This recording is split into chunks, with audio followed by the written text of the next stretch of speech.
Okay, over to you both. Thank you, sir, again for doing this for us. Thank you. It's my pleasure to be here with you. Thank you, ma'am. Thank you. Okay, so should we start? Yeah, please do. Okay. Hello, sir. A very good morning and a hearty welcome to you. We are Shambhavi Sharma and Shubham Sharma, student of MBA, and on Yeah. behalf of Rukmini Devi Institute of Advanced Studies, affiliated with Guru Gobind Singh Indraprasth University, we are here today and really grateful to getting a chance to interview you. So now, without any further ado, let's just begin with this session. So, to begin with, could you please tell us something about yourself? Okay. Well, first of all, the pleasure is mine also to having an opportunity to interact with young minds like you Thank you. and to give brief introduction about myself. So, I'm Devjyoti Ray Chaudhary and a Bengali by birth, but I've traveled in India and overseas. I started my career in the State Bank of India, and I've worked in State Bank of India offices in various parts of India and also abroad. I was in London and in Hong Kong, and most recently, I was Chief Executive Officer of State Bank of India's Dubai operations.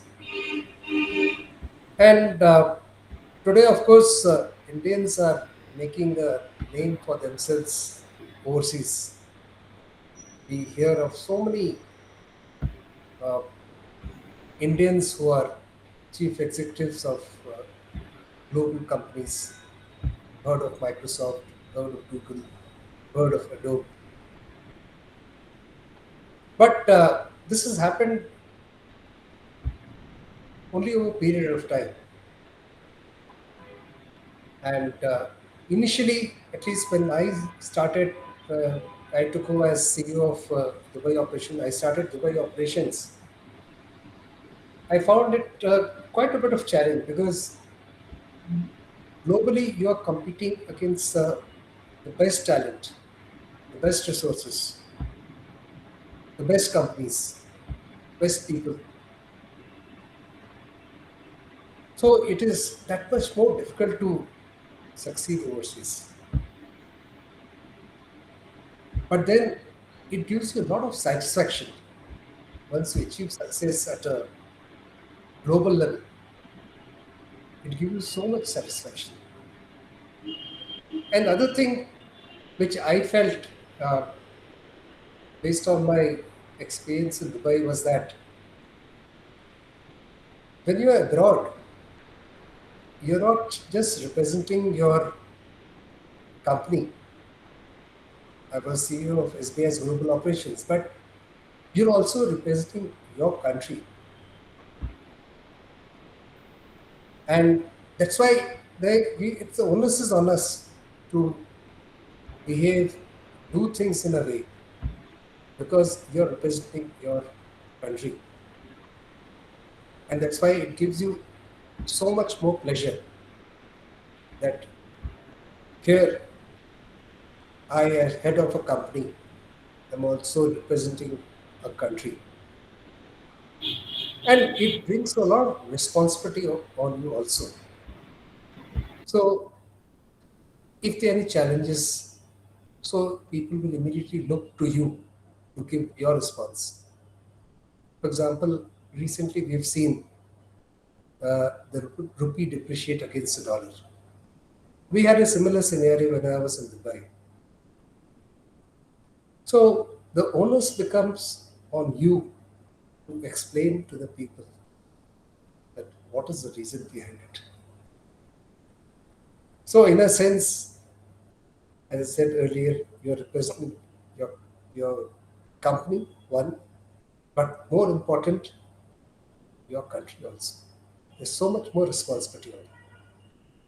So that's what I realized, and succeeding at a global level, it gives you so much satisfaction.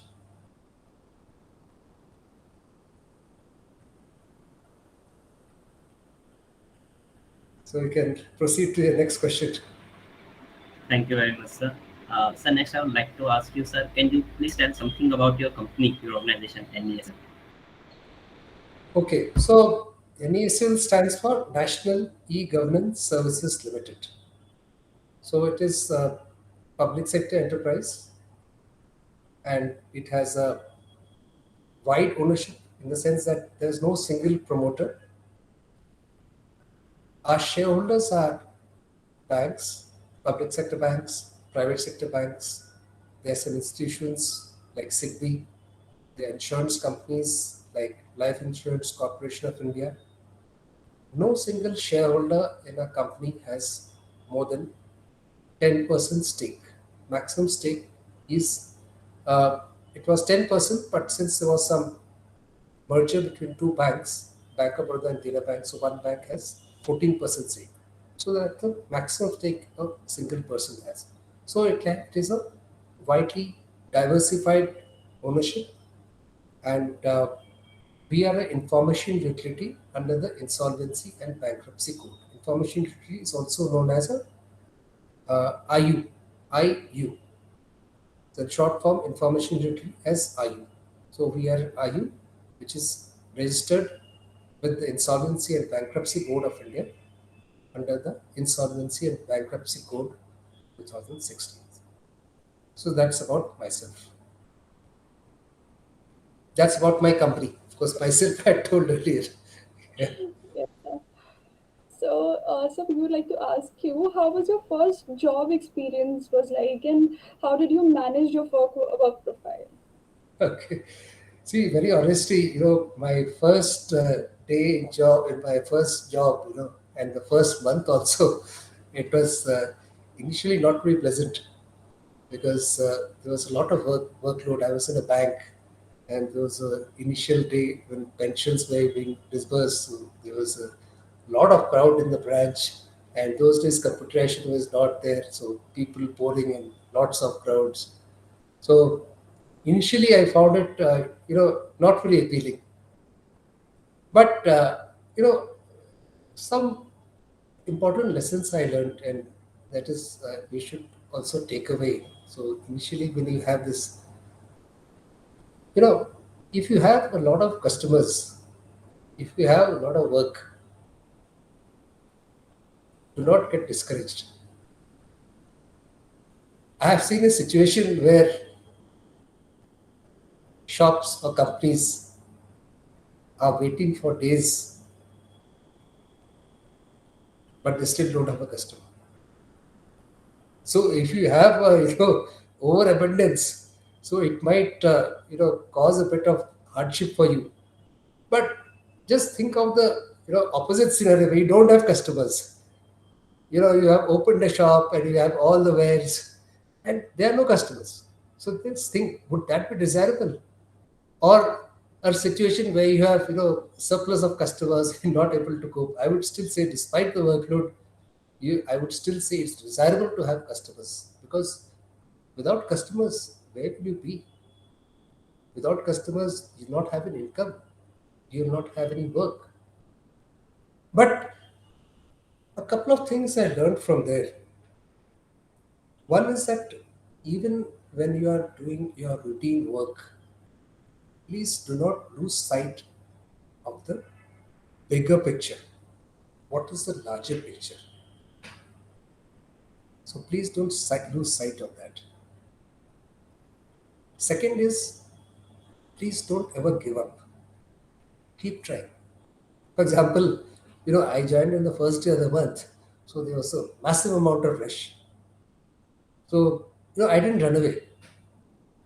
But after first week, I found the rush was coming down. So, first week was bad, but after that, rush started coming down.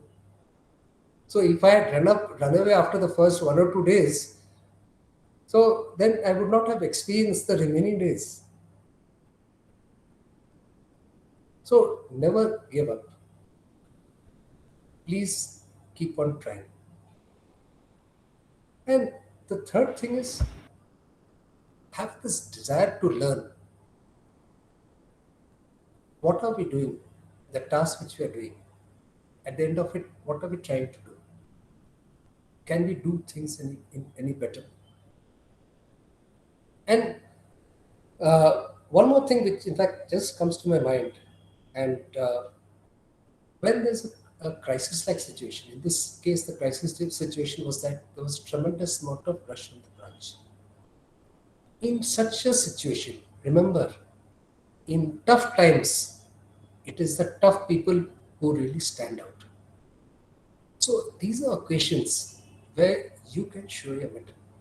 So if ever in your job situation you have a crisis, so remember, this crisis is an opportunity to prove my mettle, to prove to everyone, to my colleagues, to my superior, that if there's a crisis, I will not be found wanting. My organization will not be grounded. So please take such difficult situations as an opportunity to learn. And once you're able to tackle difficult situations, when the situation eases, you'll find that you are so much more comfortable. If you can handle difficult situation, then a simple situation when, like I said, after 1 week, the crowds came down. So then I found it was so simple. So if you're able to hold your nerve and tackle difficult situations, you know, you'll be a much better person. It's often said, you learn more from difficult situations than you learn from a situation which is not that difficult. Thank you very much, sir, for enlightening us with your great advice. Sir, next I would like to ask that, sir, you have had a lot of banking experience, sir, that you were the chief executive manager of SBI and you were the head of various SBI departments. Sir, what made you switch to NESL as you had such boosting career in banking sector?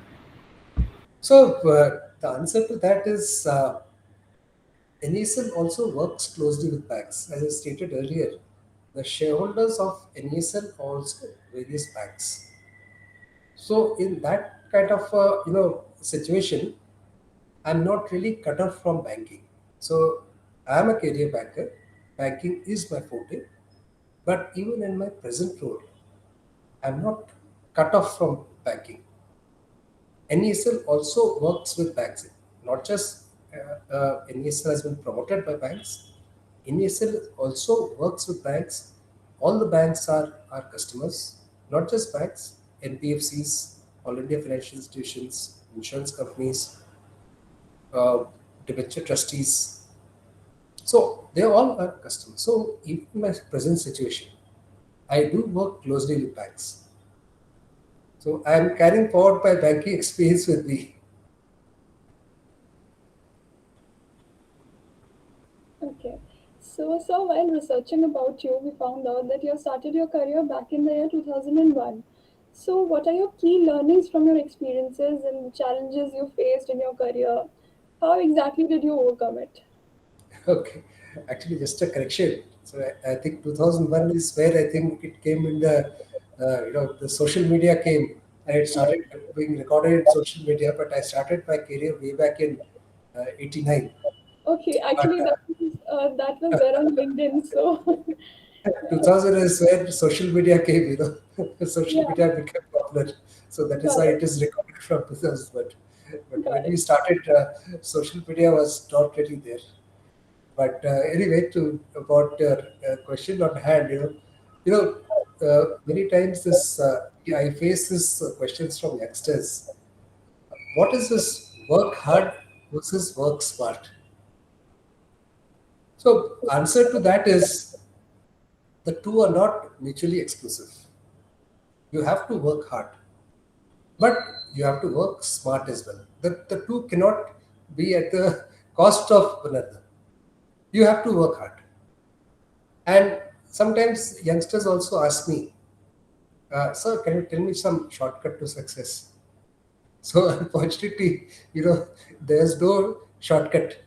There's only one route, and that is the hard work route. There's no no shortcut other than hard work. And as I said earlier, uh, look at every crisis as an opportunity. If there's a crisis situation,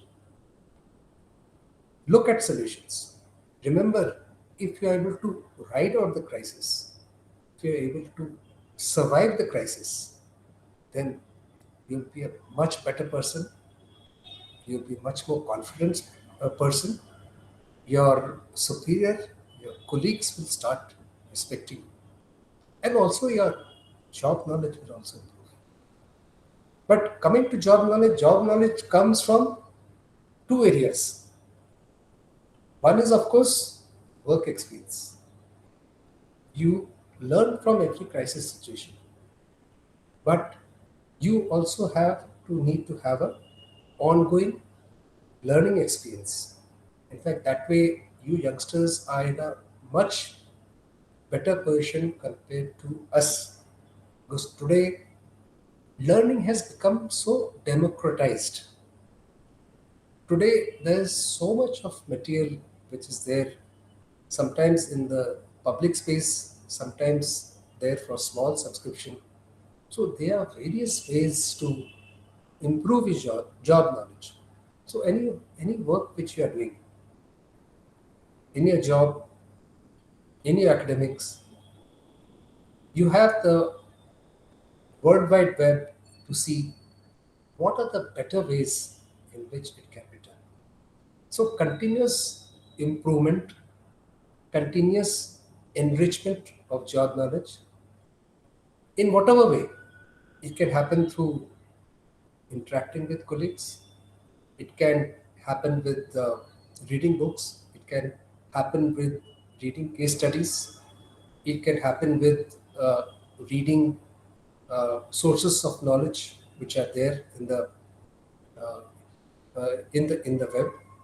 But this kind of job knowledge, reading areas of interest, areas in which uh, you are interacting, you are working. So enriching your job knowledge is a need of the hour. In fact, today, because learning is so democratized, one challenge before youngsters like you is that you are also expected to know more. See, in our times, because learning was access was so limited, so even if you have less knowledge about a subject, it was possibly accepted. But today, because everything is there in the web, so you are also expected to know more. So that is why you have to be more alert, especially on the areas in which you are working, areas in which you are studying. You have to keep yourself abreast. Okay, go ahead. So like there is a curiosity in every youngster that how Yeah. does a typical CEO's day look like? What does a CEO do in a day? And so what according to you are the must-have qualities that a person should have to become a successful CEO?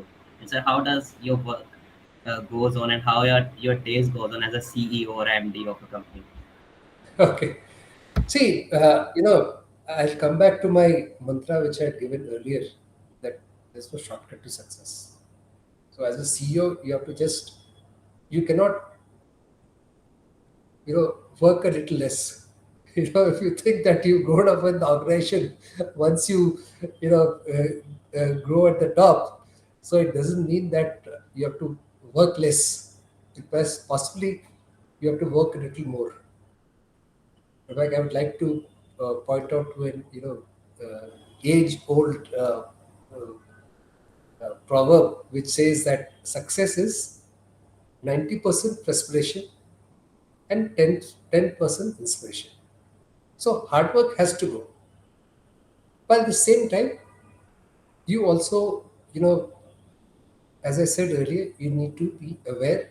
You need to be aware what is going on, what is in the environment, what affects your company in specific, what affects your the sector in which your company is there, what affects your country. Sometimes what affects your country could also affect you. For example, the Ukraine war. Initially, the cost of uh, many items like crude and metals went up sharply. So sometimes this larger macro picture also affects you. So as a CEO, you have to have the larger picture in mind. One, what affects a company, what affects the sector you are, if you're in the banking sector, anything specific. For example, in banking sector today, interest rates are going up. That is a matter of concern, because if interest rates go up, then loans get costlier. If loans gets costlier, then the offtake for the same would get reduced. So these are issues affecting your sector. And then similarly, I said the issues could be affecting your country. So as a CEO, need to have this larger picture in mind. And secondly, there's a word in English called proactive. Proactive means taking action in anticipation, in advance. As a CEO, you have to be proactive. Like I said, for example, in the Ukraine war, the cost of materials are going up. So you have to think in advance that what do we need to do? If the rates of interest are going up, what do you need to do? Do you have additional funding sources? So this kind of proactiveness is required. And also you asked me about how my day starts. So typically I feel that as a CEO, one thing you need to do is you need to be slightly ahead. And how you can be ahead? You can be ahead, and which I do, is that you start your day a bit early, so that you can plan your day. And other thing is prioritizing, because as a CEO you will get hundreds and thousands of emails a day. You get many telephone calls. You have many people who are wanting to meet you. So you have to prioritize. So what is important? So the way I see it, some things are extremely important. It's like when your house is on fire. So if your house is on fire, can you even think of having a meal? No. Immediate priority is to douse the fire. So some things are that urgent that needs to be tackled immediately. Some things are not very urgent. But one very important aspect is some things may not be very urgent from a day-to-day activity, from the day-to-day requirement. But as a CEO, also you have to take long-term decisions. Some decisions may be not important in the sense of dousing a fire today, but you also have to plan for say 3 months down the line. 3 months down the line, what is going to happen? 6 months down the line, what is going to happen? So you have to keep that picture also into mind. So based on that, you have to prioritize. First, you have to see if there's something which is likely to set your house on fire. Please tackle that immediately. Other things is something which has to be done on a routine basis, and some things which are part of a long-term requirements. If you don't do that kind of long-term planning, so when the situation comes, you'll not be able to cope with it. For example, your for your manpower requirements. So manpower requirements, you have to plan in advance, because especially if you are taking freshers, they'll be out of college, and that happens only once in a year. So you have to anticipate your requirements much in advance. So you cannot lose sight of this. So just because every day your house is on fire, so then if you lose sight of long-term things, so that's also not very good. You cannot have situations which are likely to put your house on fire every day, or you cannot take all your time. So that means there is something really wrong. So you have to divide your work day based on this kind of prioritization. This prioritization has to be done, and accordingly things are to be attended to. Okay, Thank what you, next? sir. So the next question is that being an experienced professional in the industry you are, how did your educational qualification help you shape your career? Okay, so now you are all fresh graduates. Uh, I don't think this not you've not been working, right? You're still to take your first job, right? Sir, actually, we both have worked for a few months, but Okay, it wasn't a long break. okay, fine. Yeah. So, okay, but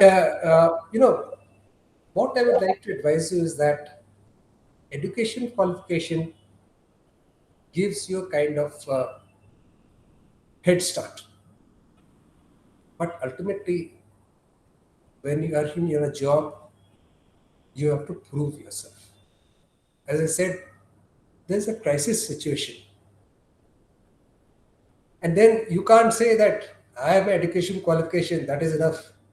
Your boss will say that you may have education qualification, but go ahead and solve it. Now, despite your educational qualification, if you're not able to solve problems, so I'm sorry, those educational qualifications you know, will not matter much. But more often than not, this education qualification will help you solve these problems. And that is where you'll become a better professional. The education qualifications top with the experience of solving a problem. So to sum up, education qualification is a starting point, but it will not. Let me tell you, I know of many people who keep on accumulating education qualification, MBA, then after that's something else, after that something else.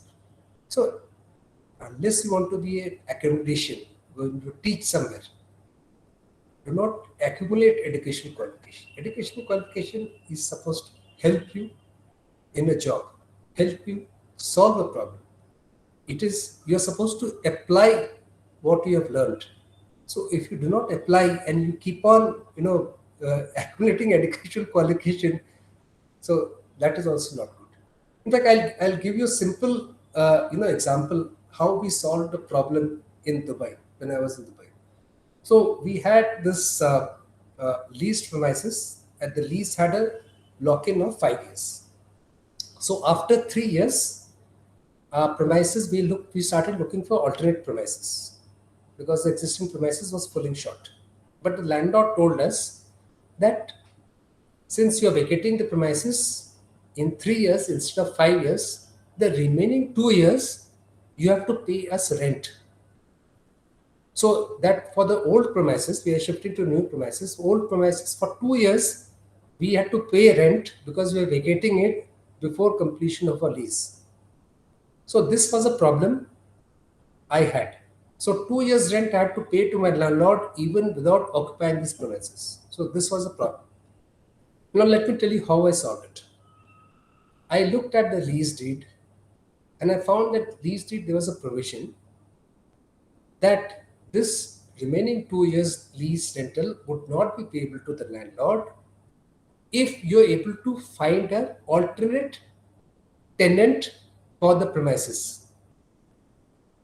So we started looking around for alternate tenants for our premises. And after some time, we were able to find one.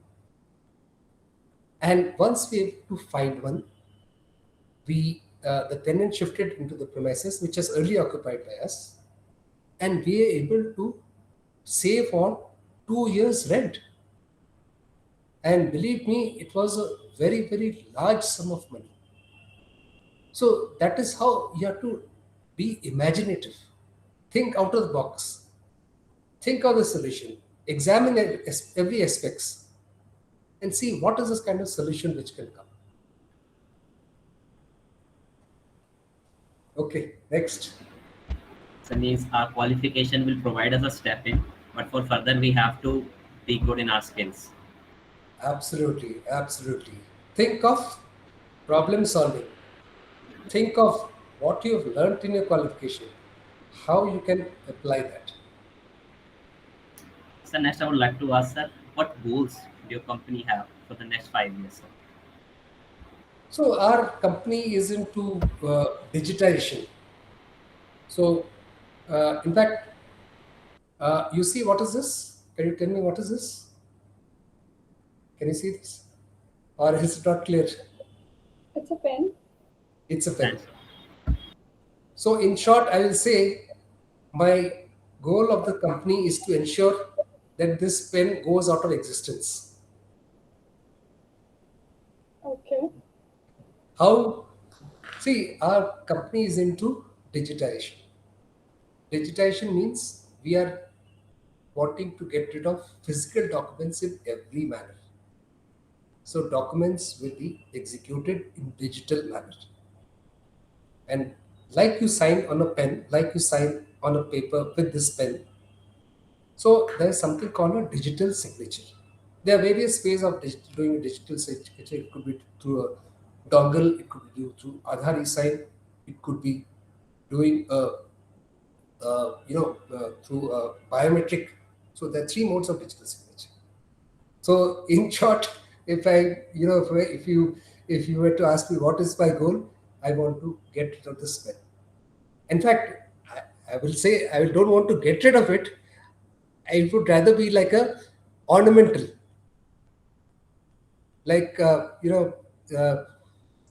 when the mobile phones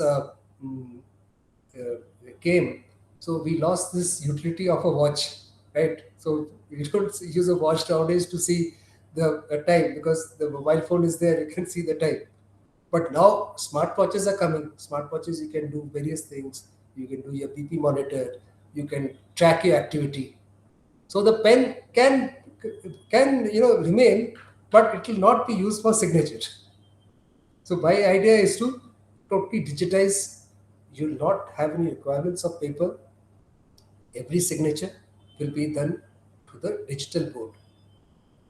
So that's a long-term vision. I think you asked for the next 5 years. So that's 5 years. I want to see all of you, giving up use of the pen.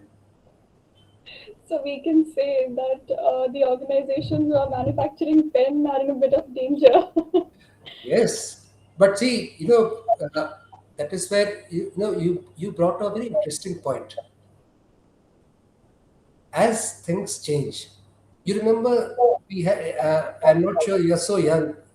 You do not, but do you remember the days when we had digital camera, or days when we had your parents might be having those conventional camera with the photographic film?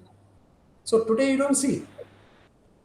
So that is a natural evolution. True. Anything which has outlived its utility will cease, and any company which does not adapt, then it will cease to exist. You remember this Nokia phones? You are too young, but I think I don't know if your parents and all you would have seen these Nokia phones. They were thick ones. Yes, But sir. when this smartphone came with touchscreen technology, so Nokia could not adapt. So today, Nokia phones are there. They have tried to make a comeback, but it is not what it was in those days. When nowadays, when you talk of mobile phone, it's been Nokia. But today, Nokia is not there at all, because they could not change with the times. So you raised a very interesting point. So every company, including your company, and including you yourself, you have to change with the times. You have to change it with your time. If you do not, then there is really a risk of your being not remaining relevant. I'll give an example. Around, say, 25 years back, if you recall, there was this manual typewriter, but the typewriter went out of existence. We have this laptops. So those who did not learn, who could not adapt, so they could be well be out of a job, because today they don't have a typewriter. Today you only have a laptop. And then there were typists whose job was only to type. But today there's no requirement of a typist. Most people, including me, I do my typing myself. In fact, I don't even write. I stated if I have to, I don't write on paper. If I have to write something, I type on the laptop. So there's no requirement of a typist. So, like you said, companies have to change the times. But as professionals also, you have to change with the times. So that is something you must, remember. Always, today, for example, there's increased focus on digitization. So digitization is the mantra. So you have to change with the times. Like companies change, so you as a professional also need to change, need to adapt with times. Only then you will really remain relevant. Okay, so next question is that uh, what do you think are the contemporary issues prevailing in the industry that you're working in? And do you see any trends or challenges recently? Yeah. So as I said earlier, the biggest trend is digitization. There's digitization everywhere, and believe me, you youngsters are drivers behind it. Don't you do online ordering? Don't you do digital payments? So when you go in a Uber, so don't you pay by that Uber Cash or Ola Cash? So you youngsters are the driver behind digitization. But digitization comes with two big challenges, and that's where we've got to be very cautious. One is that of personal data protection. Why it is important? Today, your identity could be stolen by someone. He could use your identity to do unauthorized transactions. He could impersonate you. He could do illegal activities on your behalf. So, biggest challenge, one of the first big challenge is that of identity or data protection. And second big challenge is also related to this is to uh, protect your data from unauthorized access. Two are somewhat related, but they are slightly different in a different way. Protection of data could mean, for example, you are in a cyber cafe or you are in a a public place where you used your internet banking account. So that internet banking account gets hacked by someone. You are using a debit card in an outlet, and when it gives a card, somebody hacks that. So that's a great risk that your money could be could be stolen. Your the first part which I said, your identity could be stolen. Somebody could do unauthorized activities on your behalf. So I think digitization is the biggest trend, and it is inevitable. It's bound to happen because we just came through a very bruising lockdown, and digitization actually saved us. Do you remember that how digitization we could during the lockdown we were not able to go out, but we could still order food. We could order essentials. We could order Amazon delivery boys were there everywhere. Even the markets were closed, but they're delivering at home. So digitization helped, but digitization also has these challenges. And the way you have to do it, uh, generally it is said that our technology should be such that should be ahead of the persons who try to make unauthorized access. So that is one part. But second and important part is that we as individuals also need to be aware. For example, your user ID password, you must never give it to anyone. Sometimes we do it.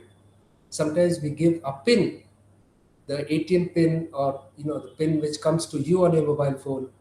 So these are some things which are not to be shared. So all of us need to be aware. All of us need to ensure that these precautions are taken so that these risks are taken care of.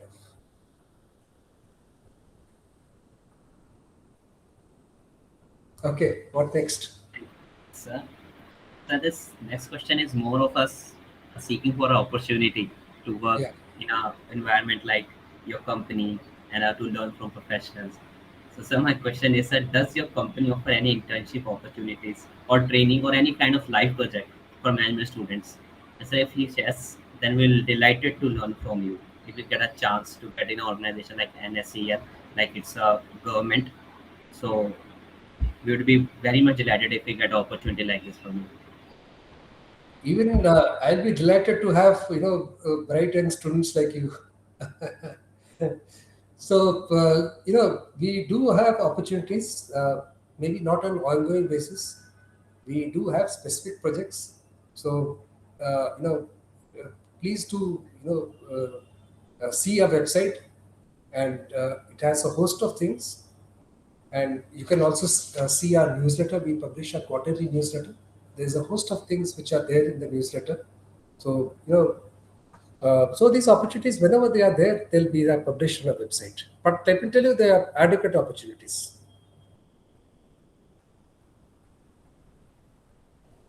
Okay, sir. So the next question is, given the unpredictability of the COVID-19 situation that we have seen, how should one be prepared to stay relevant in the job market?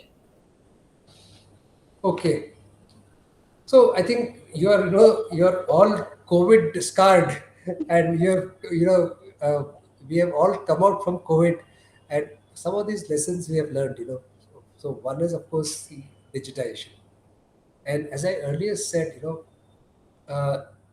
this digitization also means is that learning has become very, very democratized. So most learning opportunities are there, and you need not even travel. Learning opportunities are there from uh, global sources. Today, the world has become a very small place. Almost everything is there in an online through the online mode. So you have to use these opportunities to improve your skill sets. See what you think you are good at. Which are the best companies, best universities offering such courses? See if you can use such through online resources to improve your skills. And other opportunity, which again this COVID has taught us, is this concept of work from anywhere. Today, one of the biggest advantages is that opportunities of to work in global companies are there even in India. And the world has become a very small place. You can work from, if you can work from home, from India, so you can work from virtually anywhere in the world. So there's a huge opportunity for us. The important thing is that we have to be alert to such opportunities, one. And two is we have to improve our skills so that we are able to grasp these opportunities with both hands. Okay, what next? Thank you, sir. The next, sir, as an experienced professional and you yourself being a management graduate from such a reputed institute, sir, what would be your suggestion or the biggest advice for a management student like for us? Okay, so I'll just build on what I had spoken of earlier. So education qualification gives you a starting point, and ultimately you have to build from there. You have to learn to be a problem solver, but you also have to think big. Never be satisfied. Even if you do the same things, one, see if you can do things in a better way. See if you can think more things, different things with different outcome, and never ever give up. You know, uh, there was Napoleon who had said, Impossible is a word in the dictionary of what? Losers. Losers is also right, but he said fools. So it is only fools who think that there's a word called impossible. There's nothing impossible. Keep trying, keep trying. Perseverance, perseverance, persistence, and hard work. Simple things. Perseverance, persistence, and hard work. Never, ever give up. And if you think times are very tough, whether it's on the personal front, I know on the personal front also you could have challenges. In the office front, in the work front also, you must have the challenge. There's a word in English called the darkest hour. The darkest hour before dawn is the one just before dawn. I'll repeat. The darkest hour before dawn is the one just before dawn. So when you think that things are so tough, so difficult, and you think that no, this is just too bad, I can't go anymore. Just remember, the darkest hour before dawn is the one just before dawn. That means just after those dark hour, the so-called the darkest hour, the toughest hour, after that, dawn will come. And dawn, of course, always means hope, good news. So that is dawn. So never give up, even in the worst of times. And in the worst of times, after the worst of times, good times will definitely come. And just to, the concluding word is tough times do not last, but tough people do. And I'll go back to my original experience in my first branch. First 7 days were so tough, so difficult. But after those first 7 days, things eased up so much better. Thank you so much, sir. This was our last question. So, with this, we'll be wrapping up with this interview session. But before that, I would like to thank you, sir, for taking out your valuable time from your busy schedule for this interaction. It was a great knowing you and having you here with us. We really hope you enjoyed getting interviewed by us. Thank you so much for being a part again. Thank you so much, sir. And please let us know if you have any opportunity for us to learn from you. Absolutely. And it was a pleasure interacting with youngsters like you. I'm already associated with another institute in Delhi. So it was a pleasure interacting with you. And uh, as I said, keep working hard, do well, and you have all my blessings and good wishes with you. Thank Thank you you very so much, much, sir. sir. It was lovely meeting you. Okay, same here. Thank you. Bye bye. Bye bye, sir. Thank you Bye, so sir. much. Thank you. Bye.